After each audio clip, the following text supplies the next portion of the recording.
हरियाणा विधानसभा के शीतकालीन सत्र का आज दूसरा दिन है। एक बार फिर सत्ता पक्ष और विपक्ष आमने सामने होंगे। शीतकालीन सत्र के पहले दिन सदन में किसानों का मुद्दा छाया रहा था। विपक्षी दल कांग्रेस, इनेलो समेत निर्दलीय विधायकों ने आंदोलन के दौरान मृत किसानों को शहीद का दर्जा, परिवार को नौकरी और मुआवजे देने की मांग की थी।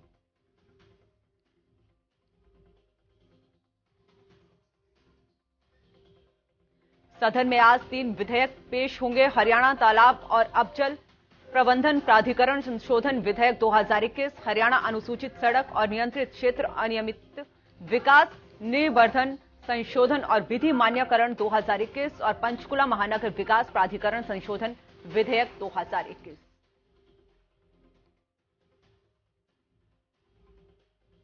बताया जा रहा है कि इनेलो विधायक अभय चौटाला पराली के मुद्दे पर सरकार को घेरने की कोशिश करेंगे और रोहतक से कांग्रेस विधायक बीबी बत्रा, जींद से बीजेपी विधायक कृष्ण मिड्डा और पानीपत से प्रमोद विज भी सदन में सवाल पूछेंगे।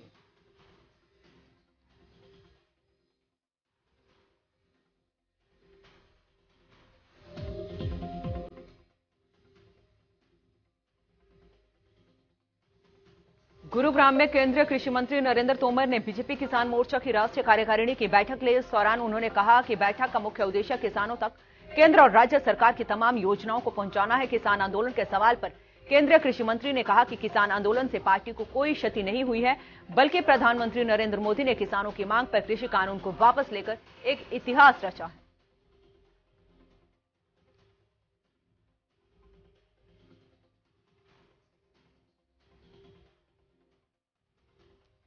तोमर ने कहा कि बीजेपी किसान हित में काम करती है। वहीं आगामी दिनों में होने वाले चुनाव को लेकर उन्होंने कहा कि आने वाले चुनाव में बीजेपी जीत दर्ज करेगी।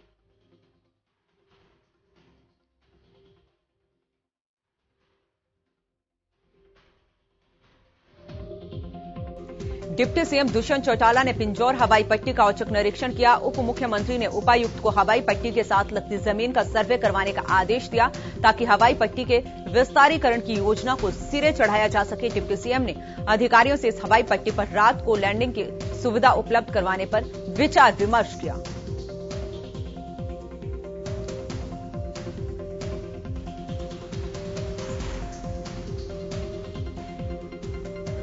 डिप्टी सीएम ने हवाई पट्टी के आसपास के क्षेत्र को पूरी तरह से सफाई करवाने के निर्देश देते हुए कहा कि जल्द मशीनों से सफाई करवाकर यहां माली रखने की व्यवस्था करें। वहीं इस दौरान दुष्यंत चौटाला सिविल एविएशन द्वारा चलाए जा रहे पायलट ट्रेनिंग स्कूल के हॉस्टल में भी प्रशिक्षु पायलट से मिलने के लिए पहुंचे।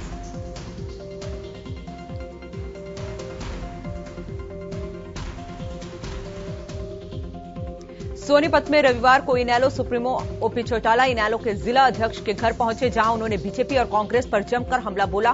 ओपी चौटाला ने कहा कि बीजेपी जात पात का जहर को लोगों में घोल रही है और वातावरण को दूषित कर रही है। उन्होंने कहा कि बिना खर्ची पर्ची वाली सरकार 7 साल में बताए कि कितने लोगों को रोजगार दिया।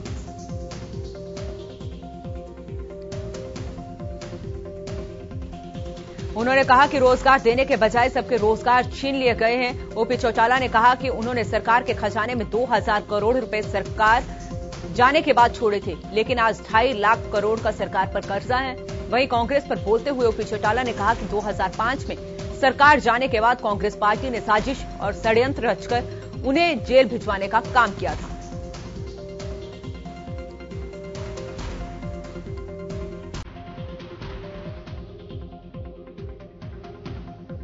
सोनीपत में राज्यसभा सांसद दीपेंद्र सिंह हुड्डा ने युवा आक्रोश सभा को संबोधित किया। इस दौरान उन्होंने युवाओं को संबोधित करते हुए बीजेपी पर जमकर निशाना साधा। दीपेंद्र हुड्डा ने आरोप लगाते हुए कहा कि बेरोजगारी में हरियाणा नंबर 1 है और अब अपराध और भ्रष्टाचार भी अपनी चरम सीमा पर हो गया है।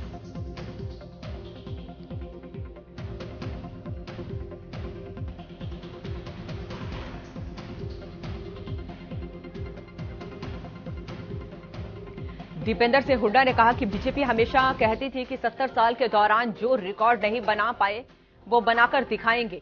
अब उन्होंने वो रिकॉर्ड बना दिया है। दीपेंद्र हुड्डा ने कहा कि अब तो हरियाणा में ये नारा चल पड़ा है कि अगर अपना छोरा लगवाना है तो नोटों का बोरा देना होगा।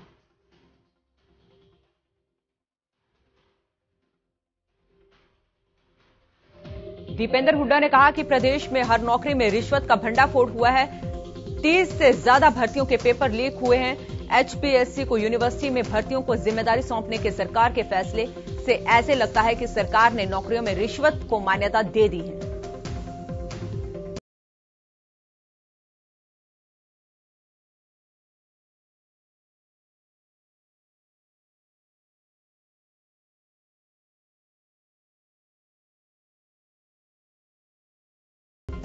हरियाणा के राज्यपाल बंडारू दत्तात्रेय ने फरीदाबाद के सर्वोदय हॉस्पिटल में इंडियन सोसाइटी ऑफ ऑन्कोलॉजी की वार्षिक कॉन्फ्रेंस में बतौर चीफ गेस्ट शिरकत के। इस दौरान राज्यपाल बंडारू दत्तात्रेय ने कहा कि देश में प्रधानमंत्री स्वास्थ्य सुरक्षा योजना के अलावा आयुष्मान भारत, प्रधानमंत्री आरोग्य योजना के तहत भी लोगों को बेहतर चिकित्सा सुविधाएं दी जा रही हैं।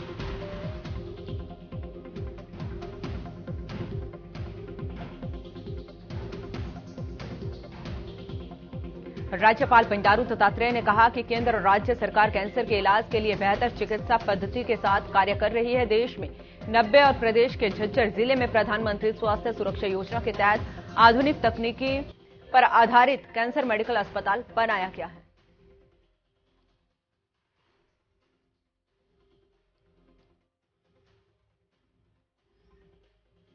राज्यपाल ने कोविड-19 महामारी के प्रथम चरण और दूसरे चरण में चिकित्सा स्वास्थ्य के क्षेत्र में बेहतर कार्य करने पर चिकित्सकों और पैरामेडिकल स्टाफ को बधाई और शुभकामनाएं दी।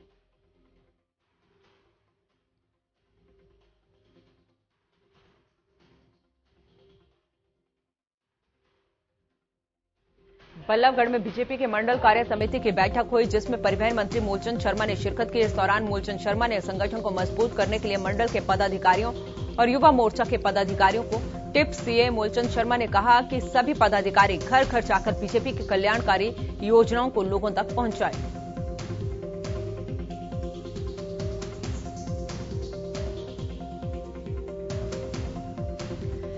इस दौरान मूलचंद शर्मा ने कहा कि बीजेपी की रीति और नीति से अंतिम पंक्ति के व्यक्ति को लाभ मिल रहा है। बीजेपी सरकार में योग्यता के आधार पर नौकरियां दी जा रही हैं। परिवहन मंत्री मूलचंद शर्मा ने कहा कि बीजेपी राज में ही बल्लभगढ़ विधानसभा में रिकॉर्ड तोड़ विकास कार्य हुए हैं। उन्होंने कहा कि प्रदेश के मुख्यमंत्री मनोहर लाल की घोषणाओं से आज बल्लभगढ़ वासियों को बेहतर सड़क, सीवर और पानी की सुविधाएं मिल रही हैं।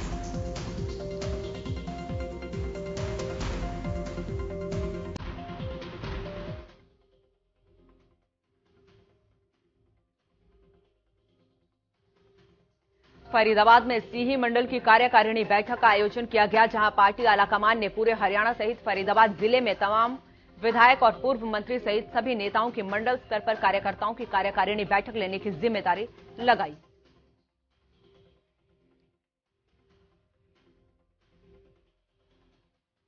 इस मौके पर पूर्व उद्योग मंत्री विपुल गोयल ने मंडल स्तर के कार्यकर्ताओं को संबोधित करते हुए सभी का मनोबल बढ़ाया और पार्टी की गतिविधियों को जन जन तक पहुंचाने के लिए कार्यकर्ताओं को भारतीय जनता पार्टी की नीतियों से अवगत करवाया।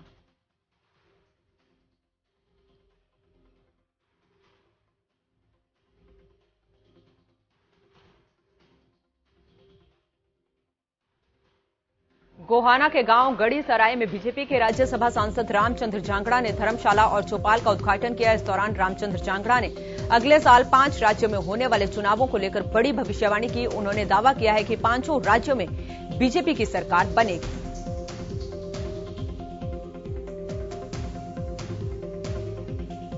रामचंद्र जांगड़ा ने कहा कि 5 राज्यों के चुनाव सिर पर हैं, लेकिन 5 राज्यों में बीजेपी की प्रचंड जीत के साथ सरकार बनेगी। साथ ही उन्होंने कहा कि हरियाणा में तीसरी बार और केंद्र में पीएम मोदी के नेतृत्व में सरकार बीजेपी की बनेगी। रामचंद्र जांगड़ा ने कहा कि बीजेपी पंजाब में कैप्टन अमरिंदर सिंह के साथ अलायंस से सरकार बनाएगी। वहीं किसान आंदोलन पर रामचंद्र जांगड़ा ने कहा कि आंदोलन होते रहते हैं, अभी हालात और परिस्थिति सरकार के पक्ष में है।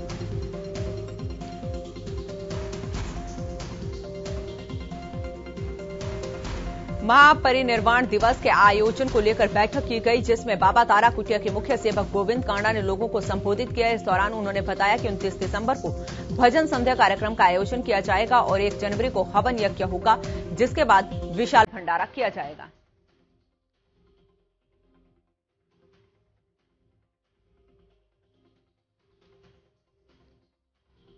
बाबा तारा कुटिया के मुख्य सेवक गोविंद कांडा ने कहा कि महापरिनिर्वाण दिवस का कार्यक्रम रानिया रोड स्थित बाबा बिहारी समाधि स्थल में किया जाएगा। गोविंद कांडा बाबा बिहारी स्मृति चैरिटेबल ट्रस्ट के प्रधान हैं।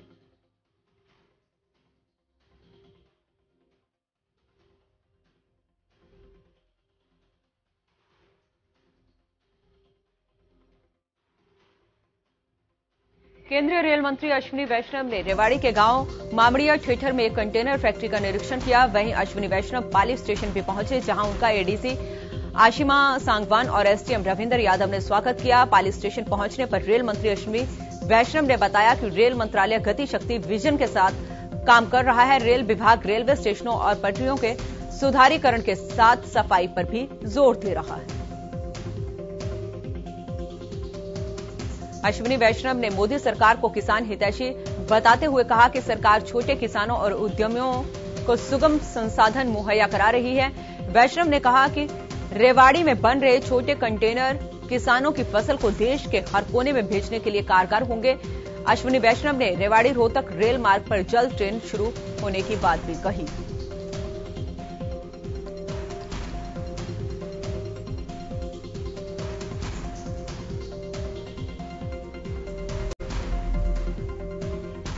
प्रदेश में भी ठंड का प्रकोप बढ़ता जा रहा है और ठंड से लोगों को काफी परेशानियां हो रही हैं। वहीं स्कूली बच्चों के लिए परेशानियां और बढ़ गई हैं। लोग ठंड से बचने के लिए आग का सहारा ले रहे हैं।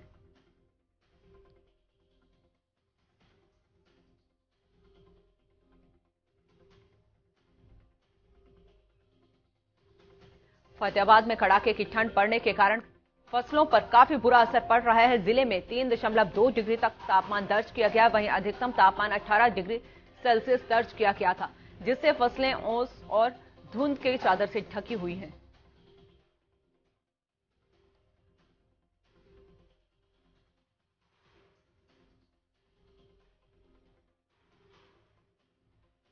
देश भर में ओमिक्रॉन के खतरे के बीच हरियाणा में भी कोरोना के मामलों में उतार चढ़ाव जारी है। प्रदेश में बीते रोज कोरोना के 33 नए मरीजों की पहचान हुई है। इन नए मामलों में सबसे ज्यादा 16 केस साइबर सिटी गुरुग्राम में देखने को मिले हैं। वहीं इसके अलावा पंचकुला में 9 और फरीदाबाद में 5 नए केस मिले हैं। वहीं सिरसा, यमुनानगर और कुरुक्षेत्र से एक नया मामला सामने आया है।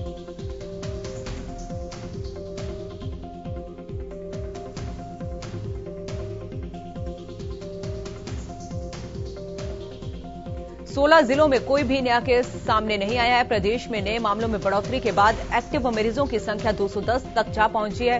वहीं प्रदेश में इस महामारी से कुल 10,061 लोग जान गंवा चुके हैं। 16 जिले ऐसे भी हैं जहां कोरोना को कोई नया केस देखने को नहीं मिला। वहीं बीते 24 घंटे में 26 नए कोरोना मरीज ठीक होकर घर भी लौटे।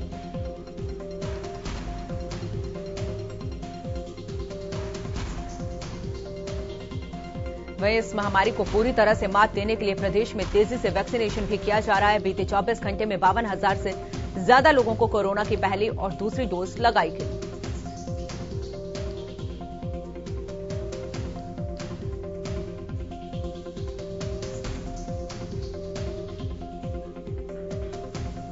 बहादुरगढ़ के सिद्दीपुर गांव में एक किसान का बेटा एयरफोर्स में पायलट बना है। अब सावन एयरफोर्स के फाइटर विमान उड़ाएगा। 2017 में सावन का चयन एनडीए में हुआ था। कड़ी मेहनत और एयरफोर्स की ऑफिशियल ट्रेनिंग के बाद अब सावन बतौर फ्लाइंग ऑफिसर कमीशन हुआ है।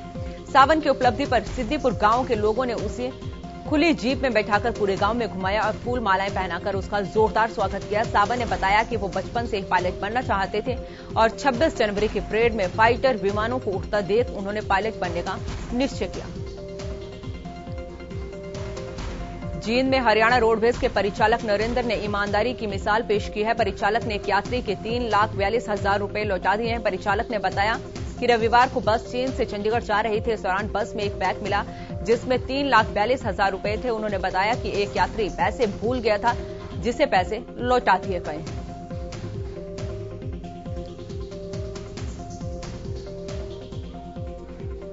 प्रदेश भर में रविवार को एचटेट परीक्षा का आयोजन किया गया।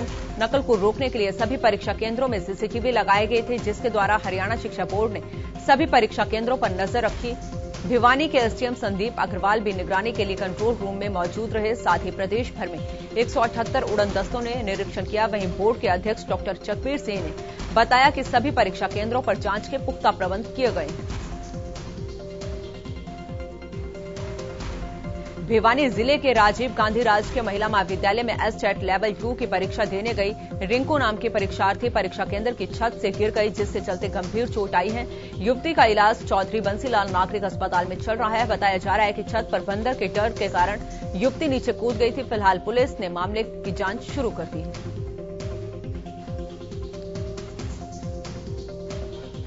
देश में लड़कियों की शादी की उम्र 21 साल करने के प्रस्ताव को मंजूरी मिलने पर हरियाणा की खापों ने नाराजगी जताई है। भवानीखेड़ा हल्के के धामन खाप ने भी रविवार को खरग के दादी सती जावेद मंदिर में विधेयक के खिलाफ प्रस्ताव पारित करते हुए इसका विरोध किया।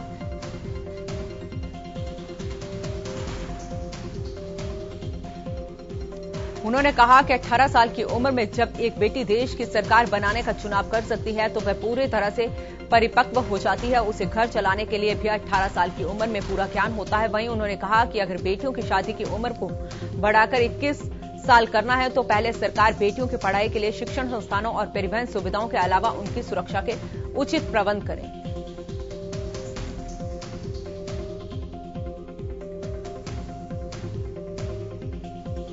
गोहाना की नई सब्जी मंडी में इन दिनों सफाई व्यवस्था का बुरा हाल है। पिछले कई दिनों से सफाई कर्मचारी मंडी में सफाई करने नहीं आए हैं, जिसके चलते सब्जी मंडी में चारों तरफ गंदगी के ढेर लगे हुए हैं। गंदगी के कारण सब्जी मंडी के दुकानदारों का जीना दूभर हो गया है। साथ ही गंदगी के चलते बीमारी फैलने का खतरा बना हुआ है।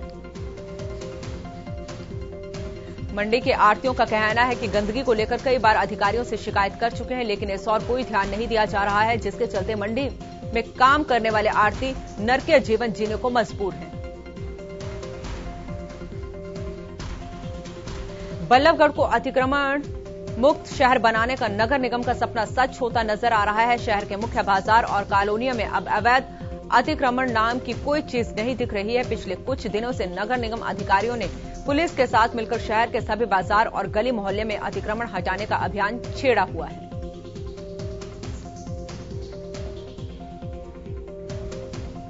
वहीं ज्वाइंट कमिश्नर अनिल कुमार यादव ने कहा कि जहां कूड़े के ढेर लगे हुए थे वहां से भी नगर निगम ने कूड़े के ढेरों को साफ कर दिया है। साथ ही उनकी तरफ से 1 नंबर का पोर्टल स्टार्ट किया गया है, जिस पर अगर कोई भी आम आदमी शिकायत करे तो उसकी समस्या का तुरंत निवारण हो जाएगा। साइबर सिटी गुरुग्राम में करोड़ों रुपए की चोरी के हाई प्रोफाइल मामले में आए दिन नए खुलासे होते रहे हैं। इस हाई प्रोफाइल मामले में नामी डॉक्टर से लेकर पुलिस अधिकारी तक की मिलीभगत सामने आई है। शनिवार को गुरुग्राम के डीसीपी साउथ रहे निलंबित आईपीएस अधिकारी धीरज कुमार सेतिया के खिलाफ अरेस्ट वारंट जारी हो गया है। शनिवार को एसटीएफ की सिफारिश पर गुरुग्राम की कोर्ट ने यह वारंट जारी किया है।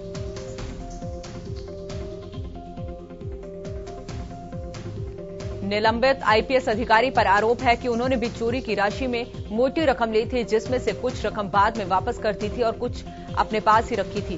खेड़की दौला एरिया सोसाइटी के फ्लैट में करोड़ों की चोरी मामले में धीरज कुमार को पहले ही हरियाणा के गृह मंत्रालय के आदेश पर सस्पेंड किया जा चुका है।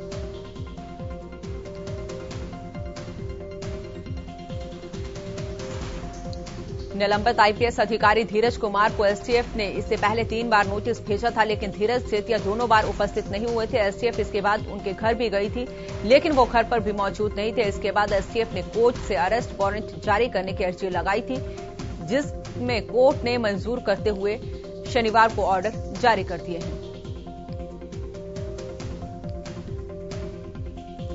रतिया में नशे में धुत कुछ लोगों ने दुकान से लौट रहे एक युवक की जमकर पिटाई करती। पिटाई का वीडियो सोशल मीडिया पर वायरल हो रहा है। युवक दुकान बंद होने के बाद घर वापस लौट रहा था कि तभी नशे में धुत कुछ लोगों ने उसको मारना शुरू कर दिया। पूरा मामला सीसीटीवी में कैद हो गया, जिसके बाद पुलिस ने मामला दर्ज कर जांच शुरू कर दी। यमुनानगर पुलिस के स्पेशल सेल ने इंटरस्टेट बाइक चोर गिरोह के 2 सदस्यों को गिरफ्तार किया है। जानकारी के मुताबिक ये चोर गिरोह पंजाब से एक ही बाइक पर आते थे और बाइक चोरी जैसी बड़ी घटनाओं को अंजाम देते थे। वहीं स्पेशल सेल को मामले की जानकारी मिलते ही चोरों को गिरफ्तार कर पूछताछ में जुट गई है। पुलिस ने आरोपियों के पास से 16 बाइक बरामद की।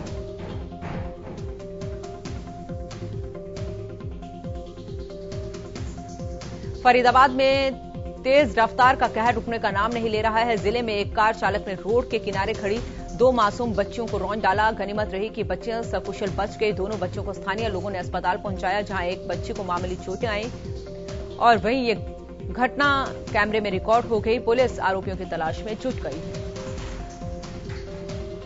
पानीपत जिले में कुछ दिन पहले मनाना गांव में एक 7 साल की बच्ची की हत्या करने वाले हत्यारे अब भी पुलिस की पकड़ से बाहर हैं, जिसको लेकर करनाल रेंज के आईजी और पुलिस अधीक्षक ने घटनास्थल का जायजा किया। वहीं पुलिस अधीक्षक ने ऐलान किया कि हत्यारे का पता बताने वाले को इनाम राशि दी जाएगी।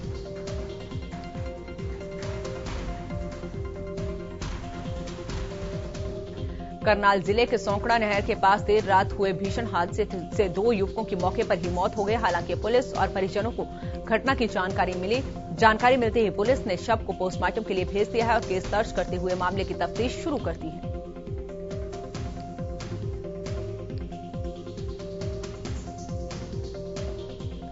करनाल के करण स्टेडियम में खेलो इंडिया यूथ गेम्स की स्टेट टीम के लिए खिलाड़ियों का चयन किया जा रहा है। पहले दिन 250 महिला खिलाड़ी फुटबॉल और बास्केटबॉल टीम में शामिल होने पहुंची थी। चयन प्रक्रिया के दौरान महिला खिलाड़ियों के बीच कड़े मुकाबले देखने को मिले।